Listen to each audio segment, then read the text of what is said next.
আপনি তাদেরকে না ধরে আপনি আমাদের রাস্তা আটকাচ্ছেন। আপনি হবিগঞ্জে হচ্ছে 144 ধারা দিচ্ছেন, আপনি শ্রীমঙ্গলের রাস্তা আটকাচ্ছেন। আপনি আনলফুল কাজ করতেছেন। আপনি আমার কথা বলতেছেন কেন?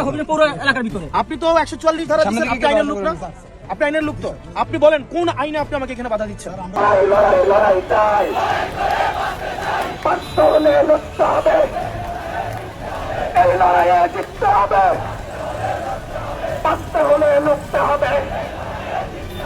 আওয়ামী লীগ বিএনপি সব একাকার করে আপনারা আসুন, দেখি আপনাদের কত সাহস, কত শক্তি আছে। কোনো কথা কাদের গায়ে হাত তুললেন? এতই দুর্বল মনে করতেছেন আপনারা? এতটা দুর্বল মনে করেন না। সার্জিসের অভিযোগের মধ্যে একটা পার্ট ছিল যে আমাদের খুব কাছাকাছি পুলিশ দাঁড়ায় ছিল। এটা খুব গুরুত্বপূর্ণ ব্যাপার। পুলিশ দাঁড়ায় ছিল, তাদের কোনো ভূমিকা দেখে নাই, হয়তো ভূমিকা দেখাইতে পারে নাই, কারণ যেভাবে রড নিয়ে নামছে ওই পুলিশও হয়তো ভয় পাইছে। এর মধ্যে কিছু ভিডিও তো আপনারা দেখছেন। একটা ভিডিও দেখলাম ভাই, ওই যে কিশোর গ্যাং রাস্তার উপরে ভাই পুলিশের উপরে হামলা করছে, এরকম দৃশ্য দেখতে পাইতেছি। স্বরাষ্ট্রমন্ত্রী সালাউদ্দিন সাহেবকে নিয়ে সবাই বলা বলি করতেছে। আপনারা ওই কমেন্ট বক্সে গেলেও দেখবেন, এবং আপনি পাশের কারোর সাথে যদি আলাপও করেন তার মুখও শুনতে পাবেন। বাংলাদেশে আজ পর্যন্ত যতগুলো স্বরাষ্ট্রমন্ত্রী আসছে, আমার মনে হয় সবচেয়ে বিফল স্বরাষ্ট্রমন্ত্রী আমাদের সালাউদ্দিন সাহেব। আমার তো মনে হয় না নির্বাচিত কোনো সরকারের আমলে 5 মাসে এত ঘটনা ঘটছে। জুলাইকে যারা বাঁচায় রাখার জন্য এই এনসিপি দলটা গঠন করলো। ভাই ব্রাদার, এটা তো স্বীকার যাইতে হবে, এনসিপি নামে কোনো দল না থাকলে আজকে জুলাই নিয়ে কেউ কথা বলার থাকতো না। শেখ হাসিনার আসন আরো বেশি ছিল, 200 আসন পেয়ে তারেক রহমান এত পাংখা গজাইছে, এত আকাশে উঠতেছে।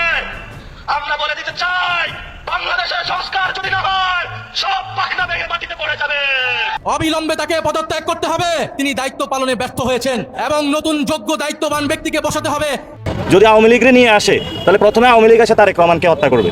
আন্দোলনে ছাত্রলীগের সন্ত্রাসীরা নৃশংস কায়দায় ছিল আমাদের ভাই বোনদেরকে মেরে রক্তাক্ত করেছিল। আমরা নির্বাচিত সরকার, তারেক জিয়া সরকার, বিএনপি সরকারকে আমরা অনুরোধ করবো, কারোর উপর জুলুম করবেন না। এই জুলুমের পরিণতি বাংলাদেশে যদি আপনারা করতে থাকেন তাহলে আপনাদের জন্য ভয়াবহ পরিণতি অপেক্ষা করছে। বিএনপির দেশ পরিচালনায় ফ্যাসিবাদের গন্ধ পাওয়া যাচ্ছে। আমরা বেশ কিছুদিন যাবত দেখতে পাচ্ছি জুলাই যোদ্ধাদের উপর নির্মমভাবে আক্রমণ করা হচ্ছে। এতহীন ভাষায় ঘোষণা করতে চাই, বিএনপির সন্ত্রাসীদের পায়ে শিকল পরিয়ে দেওয়া হবে। যেখানে বিএনপি প্রার্থী দেখবেন সেখানে আপনারা ঝাড়ু প্রস্তুত করে রাখবেন, কারণ তুমি আগে গাদ্দারি করেছো, এখন তুমি আবার ভোট চাইতে আসো, তোমার বদলে ঝাড়ু ছাড়া বাংলাদেশে হালুয়াঘাটে তোমার জন্য আর কোনো কিছু নাই।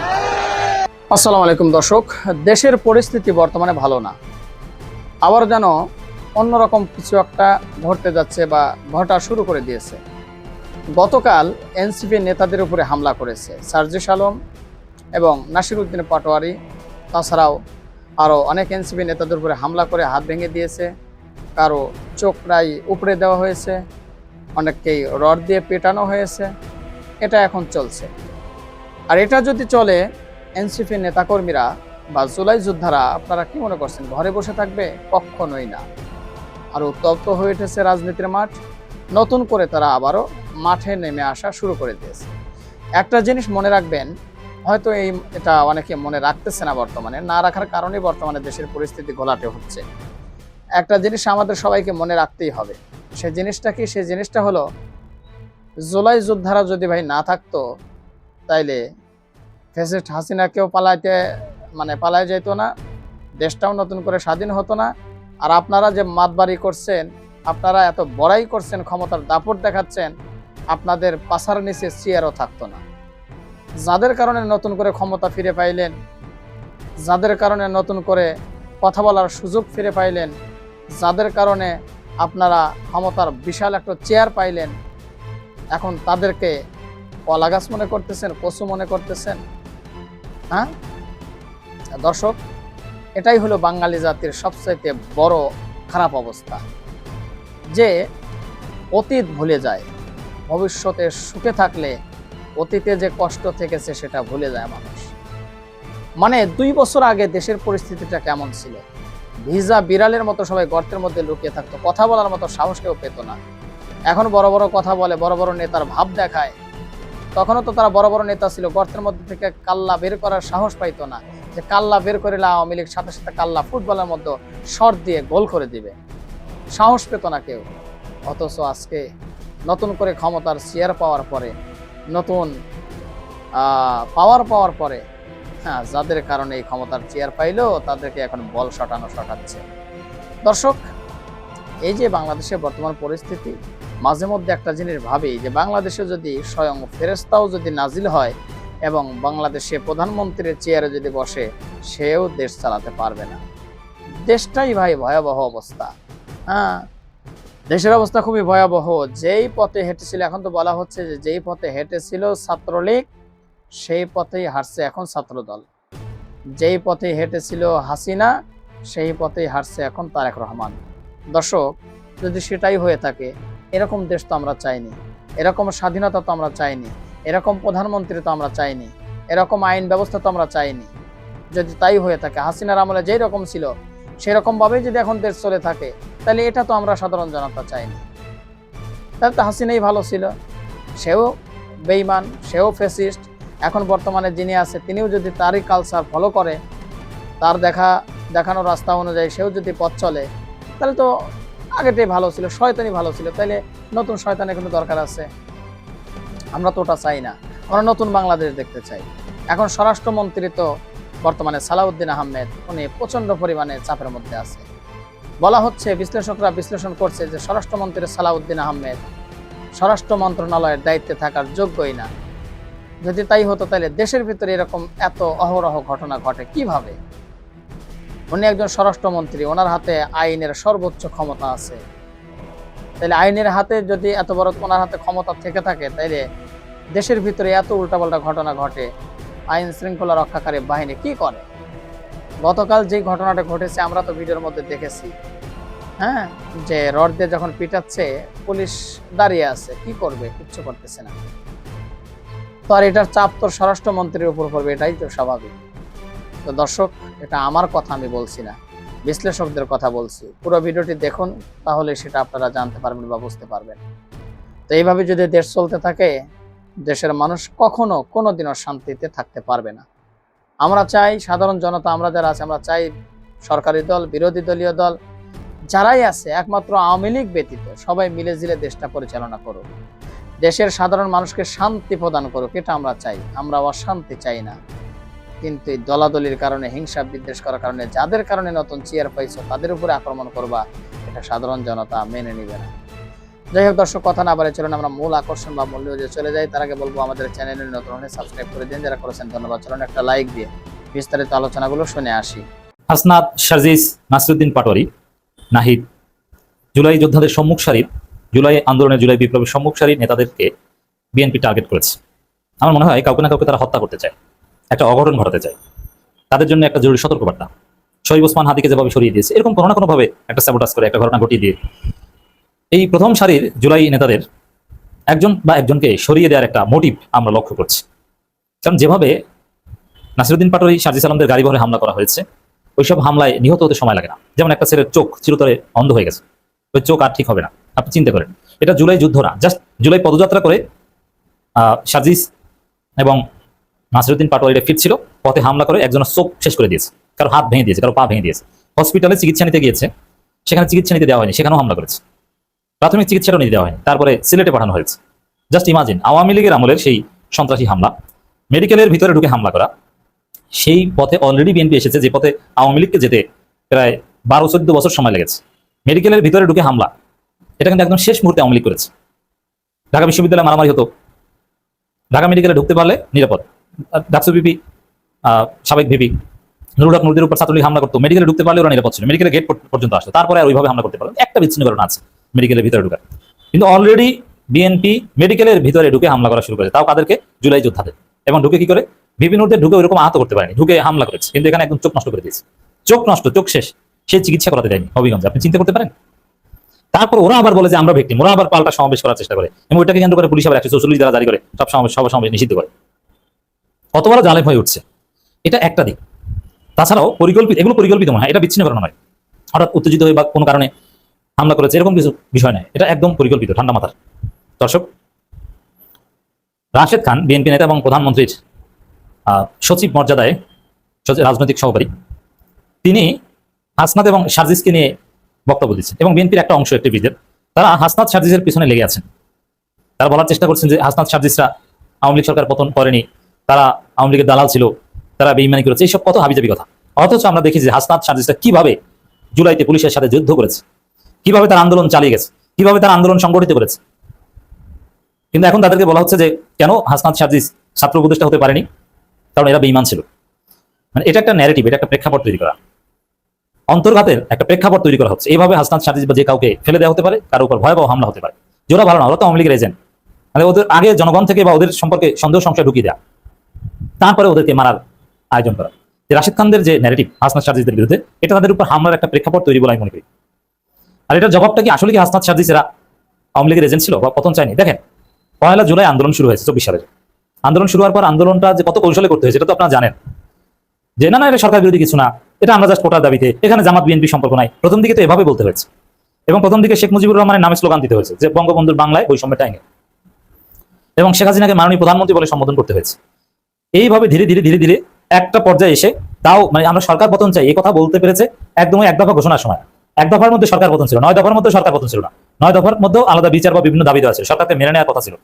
কারণ 9 দফা ওই সরকারের কাছেই করা হয়েছে। এক দফা যখন আসলো ওইটা হচ্ছে যে হাসিনা পদত্যাগ, সরকার পতন। অনেক কৌশল হেকমত করতে হয়েছে। না আমরা তো আওয়ামী লীগের শুভাকাঙ্ক্ষী এই কথা বলতে হয়েছে। এবং এই যে সাদিক কায়েমদের একটা বিরাট সময় ছাত্রলীগ সেজে থাকতে হয়েছে, শিবিরের ছেলেদের একটা বিরাট সময় ছাত্রলীগ সেজে থাকতে হয়েছে, অথচ তারা শিবির। তারা দিনে ছাত্রলীগের মিছিল করতো, রাতে মাস্ক পরে আন্দোলনে যেত, মাস্ক পরে তারা নয়াপল্টনে আন্দোলনে যেত। কি কৌশল করতে হয়েছে সেখানে হাসনাত সার্জিসদের বিভিন্ন প্রশ্ন, মোটিভ বা কথাবার্তা নিয়ে আপনার প্রশ্ন থাকতে পারে। It's very simple. এবং সরাসরি ওই এক দফার আগে কেউই বলে না যে আমরা সরকার পতন চাই। দেশের ভিতরে কেউ বলতে সাহস পায়নি। ওটা পিনাকি ভট্টাচার্যরা বলেছে যে এটার স্রোতে সরকার পতন ঘটাতে হবে। তো সেখানে হাসনাত সার্জিসদের বিতর্কিত করার চেষ্টা। হাসনাত আব্দুল্লাহ যে কি, ওরা মৃত্যুর ঝুঁকি নিয়ে আন্দোলন করেছে, কোনো সন্দেহ নেই। বিশেষ করে সেই গায়েবানা জানাজার দিন আরো নানান সময় হাসনাত সার্জিস সবসময় সামনের সারিতে থাকতেন। হাসনাতের যে স্লোগান, শাহবাগে যতবার বসে পড়েছে সবসময় হাসনাত সার্জিস ছিল। হ্যাঁ, আন্দোলনের বিভিন্ন লেয়ার ছিল, সমন্বয়করা এক একজন এক একটা দায়িত্ব পালন করতেন, সবার দায়িত্ব একরকমের নয়। তো এটাকে পুঁজি করে তাদেরকে বিতর্কিত করা অবশ্যই ভিন্ন কিছুর বার্তা দেয়, অন্য কোনো মোটিভ আছে হাসনাত সার্জিসকে বিতর্কিত করার চেষ্টা করে। আর এখানে তো এই জুলাই যোদ্ধাদের মধ্যে তো কোনো ইখতিলাফ নাই, সমন্বয়কদের মধ্যে তো ইখতিলাফ নেই, তারা তো আপনি অভিযোগ করছে না। তবে হ্যাঁ, এখানে কিছু বিষয় থাকে। বিপ্লব সফল হওয়ার পর স্টেক আদায়ে যে কে কোন পদে যাবে এটা নিয়ে নানান grouping, it was very normal, এটা করেছে। তো ওটাকেও পুঁজি করা হচ্ছে। এইভাবে হাসনাত সার্জিসদের বিতর্কিত করে তারপরে তাদেরকে মারার প্ল্যান করছে। তা আমার যথেষ্ট সন্দেহ হচ্ছে, আমরা যে সন্দেহ করি, যেমন শরীফ ওসমান হাদির যে এরকম একটা পরিণতি হতে পারে, এটা আমরা আগে প্রেডিক্ট করছিলাম।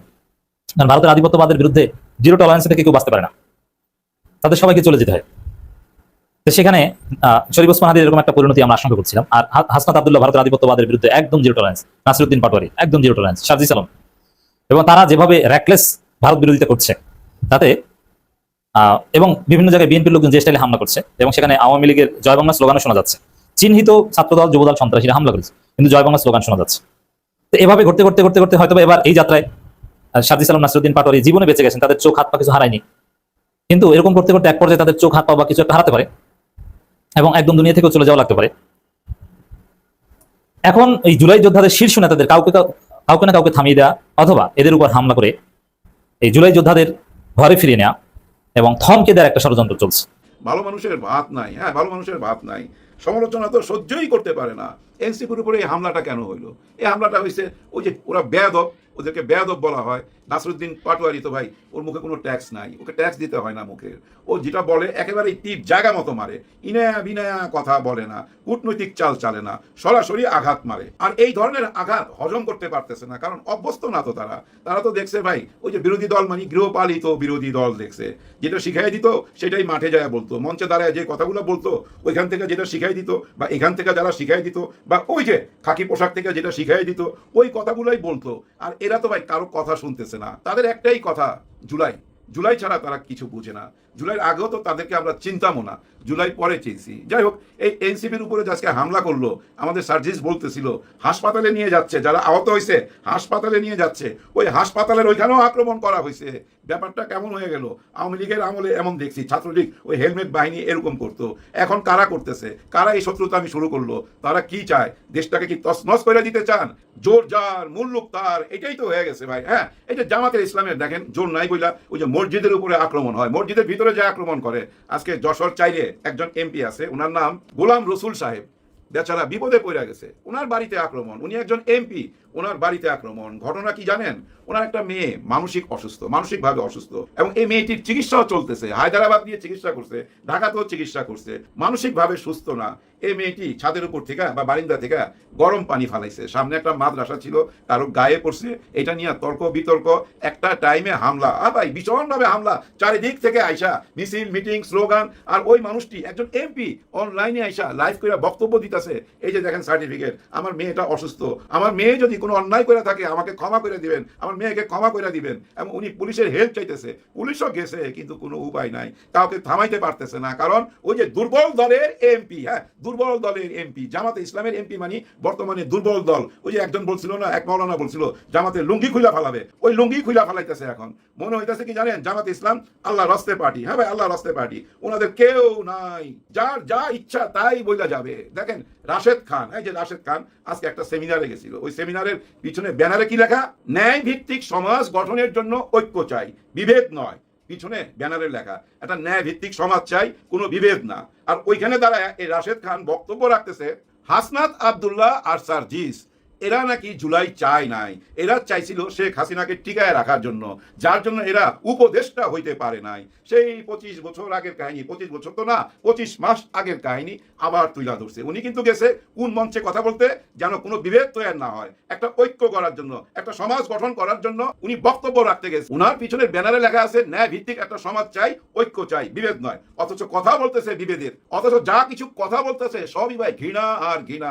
উনি আমাদের জামাতের আমির সাহেবকে নিয়ে যা তা কথা বলছে, এবং ওই যে গাজী সাহেবকে নিয়েও কথা বলছে। ওই যে মগবাজারের কাহিনীটা তুলে ধরছে গাজী সাহেবের, আবার ওই লিফটের কাছে, লিফটের সামনে চুমাচাটি করছে, ওই কথাগুলা বলতেছে, হাসাহাসি করতেছে এবং বিভেদ ছড়াইতেছে। আর এই রাশেদ, উনি তো কাপড় পরা অবস্থায় ছিল, যা কিছু করছে, চুমাচাটি দিছে। আপনার দলের কিছু ভিডিও বাইরেছে, আপনি দেখেন না, আয় হায়, এ তো পুরাই যুদ্ধে নেমে গেছে। যেভাবে মিসাইল ছাড়তেছে বিছানার উপরে, গায়ে তো কিচ্ছু নাই, সেটা নিয়ে কথা বলেন না, সেটা উনি দেখতে পায় না। আসলে এইসব ঘৃণিত কথাবার্তা নিয়ে আলোচনা করতো না, ঘৃণা লাগতেছে। এই রাশেদ খান একা না কিন্তু ভাই, এই যে যমুনায় যারা গেছিল, আয় হায়, যেও না যমুনায় গো, কাচ্চি বিরিয়ানি খেতে তুমি, যেও না যমুনায় গো, কাচ্চি বিরিয়ানি খেতে তুমি। ওই বিরিয়ানি যারা খাইছে, আমার মনে হয় কাচ্চি বিরিয়ানি খাওয়াইছিল, তাদের মধ্যে আরেকজন আছে ভাই আম তারেক, ও মাঠে নাইমা গেছে ভাই, এই যা মুখে আসে তাই বলতেছে। এদের কথাবার্তার মধ্যে না চটি বইয়ের গন্ধ পাবেন। তখন তার মোবাইল যোগ ছিল না, ট্রিপল এক্স কেউ দেখতে পাইতো না, ওই চটি বই বিক্রি হইতো গুলিস্তানে। এদের কথাবার্তার মধ্যে না ওই চটি বইয়ের গন্ধ পাবেন। এর পিছনে কারণও আছে, কারণ তাদেরকে পুরস্কার দেওয়া হয়েছে, তাদেরকে কাছে টাইনা নেওয়া হয়েছে। আর তাদেরকে কেন কাছে টানছে? তারা ঘৃণা ছড়াইতে পারে, তারা বিবাদ তৈরি করতে পারে। এই যে এই কথাবার্তাগুলো যদি বলে, দেখেন দেশের প্রধানের সাথে যার চলাফেরা, তাকে কি পদ দেওয়া হয়েছে? রাজনীতির সহকারী, মানে বিএনপি কিভাবে চলবে না চলবে এইসব উপদেশ উনি দিবে। আবার ওনার মানও আছে, কিন্তু সচিবের মান। হ্যাঁ ভাই, অনেক সচিব এই জন্য লজ্জিত, কারণ কি এই সচিব হওয়া ভাই অনেক কঠিন কাজ। একটা লোক ভাই টাটাচাটি আর গালাগালি কইরা এই পর্যায়ে চলে আসবে, যার জন্য অনেক সচিব মনে মনে চাইতেছে কি জানেন, চাকরি ছেড়ে দিবে। হ্যাঁ ভাই, এই সচিব পদটাকে অপমান করা হয়েছে। এই মর্যাদাটা যে এই ছেলেটা রাখতে পারবে না, এটা বিএনপির ভিতরেও এখন আলোচনা হইতেছে। যাই হোক, একে নিয়ে আলোচনা করি না, আলোচনা আসতে হবে কোন জায়গায় জানেন, উপরে যখন এইভাবে ঘৃণা ছড়ায়, তখন ওই যে মাঠ পর্যায়ের ছেলেরা যারা মাঠ পর্যায়ে কাজ করে, তারা আরো উৎসাহিত হয়। আমাদের নেতার কাছে, বসের কাছে চলে গেছে উনি ওই গালাগালি কইরা আর ঘৃণা ছড়ায়া, তাইলে আমরা ওই একই কাজ করি না কেন? যার জন্য রড নিয়ে নাইমা গেছে ভাই। এটা কোনো কথা? কাদের গায়ে হাত তুললেন? এতই দুর্বল মনে করতেছেন আপনারা? এতটা দুর্বল মনে করেন না। সার্জিসের অভিযোগের মধ্যে একটা পার্ট ছিল যে আমাদের খুব কাছাকাছি পুলিশ দাঁড়ায়া ছিল। এটা খুব গুরুত্বপূর্ণ ব্যাপার। পুলিশ দাঁড়ায় ছিল, তাদের কোনো ভূমিকা দেখে নাই, হয়তো ভূমিকা দেখাইতে পারে নাই, কারণ যেভাবে রড নিয়ে নামছে ওই পুলিশও হয়তো ভয় পাইছে। এর মধ্যে কিছু ভিডিও তো আপনারা দেখছেন। একটা ভিডিও দেখলাম ভাই, ওই যে কিশোর গ্যাং রাস্তার উপরে ভাই পুলিশের উপরে হামলা করছে, এরকম দৃশ্য দেখতে পাইতেছি। স্বরাষ্ট্রমন্ত্রী সালাউদ্দিন সাহেবকে নিয়ে সবাই বলা বলি করতেছে, আপনারা ওই কমেন্ট বক্সে গেলেও দেখবেন, এবং আপনি পাশের কারোর সাথে যদি আলাপও করেন তার মুখও শুনতে পাবেন। বাংলাদেশে আজ পর্যন্ত যতগুলো স্বরাষ্ট্রমন্ত্রী আসছে, আমার মনে হয় সবচেয়ে বিফল স্বরাষ্ট্রমন্ত্রী আমাদের সালাউদ্দিন সাহেব। আমার তো মনে হয় না নির্বাচিত কোনো সরকারের আমলে 5 মাসে এত ঘটনা ঘটছে। জুলাইকে যারা বাঁচায় রাখার জন্য এই এনসিপি দলটা গঠন করলো, ভাই ব্রাদার, এটা তো স্বীকার যাইতে হবে। এনসিপি নামে কোনো দল না থাকলে আজকে জুলাই নিয়ে কেউ কথা বলার থাকতো না। এনসিপি নামে রাজনৈতিক একটা মঞ্চ তো পাওয়া গেছে জুলাইয়ের জন্য, ওইখান থেকে কথা বলার কিছু মানুষ তো পাওয়া গেছে। যে জওয়ানরা জুলাইয়ের সাথে জড়িত ছিল তারাই তো এর সাথে জড়িত। অনেকে এসব বলার চেষ্টা করে ওরা কেন উপদেষ্টা হয়েছিল, ওরা টাকা পয়সা মারছে, ওরা অনেক কিছু কামায় নিছে, কেউ কিন্তু কোনো প্রমাণ দেয় না, সবাই মুখে মুখে অভিযোগ। এই রাশেদ খান কি বলতেছে জানেন? আগস্টের 7 তারিখে তাকে একজন বলছে, হাসনাত এবং সার্জিস, ওনারা দুজন চাইছে শেখ হাসিনাকে এই দেশে রাখার জন্য, আর বাকিরা চাইছে এই দেশ থেকে তাড়াইবার জন্য, যার জন্য এই দুজন উপদেষ্টা হইতে পারে নাই। এই দুজন হলো জাত বেঈমান, এই দুজন জুলাইয়ের সাথে বেঈমানি করছে। রাশেদ খান এমন কথা যদি বলে তাহলে মাঠ পর্যায়ের লোকে কি মনে করতেছে? ওই যে আমাদের বসের সঙ্গে যিনি উঠা বসা করে উনি যখন এই কথাগুলো বলে, তার মানে এই কথাগুলো বসের মনের কথা, তাই তো মনে করবে, যার জন্য আজকে এই আক্রমণ। এনসিপি অলরেডি ঘোষণা দিছে যতক্ষণ পর্যন্ত এটার বিচার না হবে, এই হামলার বিচার না হবে, অপরাধীদেরকে আইনের আওতায় না আনা হবে, ততক্ষণ পর্যন্ত ওই এলাকা ছাড়বে না। অলরেডি ঘোষণা দিছে। এই মুহূর্তে সবচেয়ে আগে আসা উচিত কাদের? ছাত্র শিবিরের। আর চুপ করে থাকা যাবে না, ছাত্র শিবিরের মুখ খুলতে হবে। অলরেডি খুলছে, এবং জামাতে ইসলামের পাশে ছাত্র শিবিরকে দাঁড়াইতে হবে, এনসিপির পাশে ছাত্র শিবিরকে দাঁড়াইতে হবে। কেউ কাউকে ছাইরা যাইতে পারবেন না। অলরেডি কিন্তু 11 দল ভাঙ্গা দেওয়ার জন্য যত রকম ষড়যন্ত্র সবই কইরা ফেলাইছে, কিছুটা হয়তো সাকসেসফুল হয়েছে, কিন্তু কিচ্ছু যায় আসে না। তাদের মেইন টার্গেটটা কি জানেন? এনসিপি কে আলাদা করা, জামাত ইসলাম থেকে এনসিপি কে আলাদা করতে হবে। এনসিপি সহকারে জামাতে ইসলাম যদি এনসিপির সাথে এক হয়ে থাকে, আর যদি গণভোটের রায় দেওয়া দেয়, সনদপত্রের রায় দেওয়া দেয়, তাহলে কি দাঁড়ায়? তার মানে পুরো ক্রেডিটটা চলে যাইতেছে জামাত ইসলামের দিকে, এনসিপির দিকে, এদিকে চলে যাচ্ছে। তার মানে কি 24 মানে জামাত ইসলাম, তার মানে 24 মানে জামাত ইসলাম, এনসিপি এবং বাংলাদেশের স্বাধীন চেতা মানুষ। এইটাই তো বুঝায়, এইটাই মাইনা নিতে পারতেছে না, আর জামাতের থেকে আলাদা করতে পারতেছে না এনসিপি কে। যার জন্য ভাই রাগ এনসিপির উপরে, মাশাআল্লাহ মাইরা ফাটায় ফেলা, ভয় ঢুকায় দেয়, এমন ভাবে ভয় ঢুকায় দেয় যেন আমাদের কাছে এসে আশ্রয় চায়। ভাই আমাদের জান বাঁচান, আমাদের কাছে আশ্রয় চাইলে আমরা আশ্রয় দিয়ে দেবো, আর জামাত ইসলাম আরো দুর্বল হয়ে যাবে, তখন ইচ্ছা মতো পিটাইতে পারবে, ইচ্ছা মতো খেলতে পারবে, ওই ছক্কা মারতে পারবে, ওই ধান্দায় আছে। এগুলো ভুল স্বপ্ন, এইসব দিবা স্বপ্ন থেকে বাইরে আসেন। হ্যাঁ, আপনারা দিবা স্বপ্নে আছেন অথবা ঘুমায় আছেন, জায়গা উঠেন, এত দুর্বল ভাবার কোনো কারণ নাই। ভাই ব্রাদার, একটা শেষ কথা বলে বিদায় নেবো। এই যে আজকে জামাত ইসলাম, এনসিপি এবং বিএনপির মধ্যে যে দ্বন্দ্বটা লাগছে, এই দ্বন্দ্বের সুযোগ নিয়ে আওয়ামী লীগ অনেক রকম খেলা খেলতেছে। এই যে রড নিয়ে বাইরাইতেছে না, যাই দেখেন খুঁজলে পাবেন, ওইখানে আওয়ামী লীগেরও লোকজন আছে। এইভাবে পুরো দেশটা অস্থিরের দিকে যাচ্ছে, মানুষের মনের মধ্যে ক্ষোভ জন্ম নিতেছে। সবাই মনের মধ্যে একটাই প্রশ্ন, হায় হায় নির্বাচন হইলো, ভোট দিলাম, তারপরও কেন দেশের এই অবস্থা? এই অবস্থা শুধু একটি কারণে, একই তফসিলের মধ্যে 2টা ভোট ছিল, একটা ভোট মানছেন আর একটা ভোট মানেন নাই। এই যে একটা বেইমানি, এই যে একটা নিমখারামি, এই প্রশ্নটাই মানুষের মনের মধ্যে গাইতা গেছে। দর্শক, আশা করি পুরো ভিডিওটি আপনারা দেখেছেন, এবার অবশ্যই আপনাদের মূল্যবান মতামতটা ভিডিওর কমেন্ট বক্সে জানিয়ে দিন। পারলে ভিডিওটি শেয়ার করে সবাই দেখার সুযোগ করে দিন। আর আমাদের এই চ্যানেলে নতুন হলে সাবস্ক্রাইব করুন, যারা ইতিমধ্যে সাবস্ক্রাইব করেছে সবাইকে ধন্যবাদ জানাই। আজকের মতো এখানে বিদায় নিচ্ছি, দেখা হচ্ছে নতুন কোনো ভিডিওতে। সে পর্যন্ত সবাই ভালো থাকবেন, সুস্থ থাকবেন। আল্লাহ হাফেজ।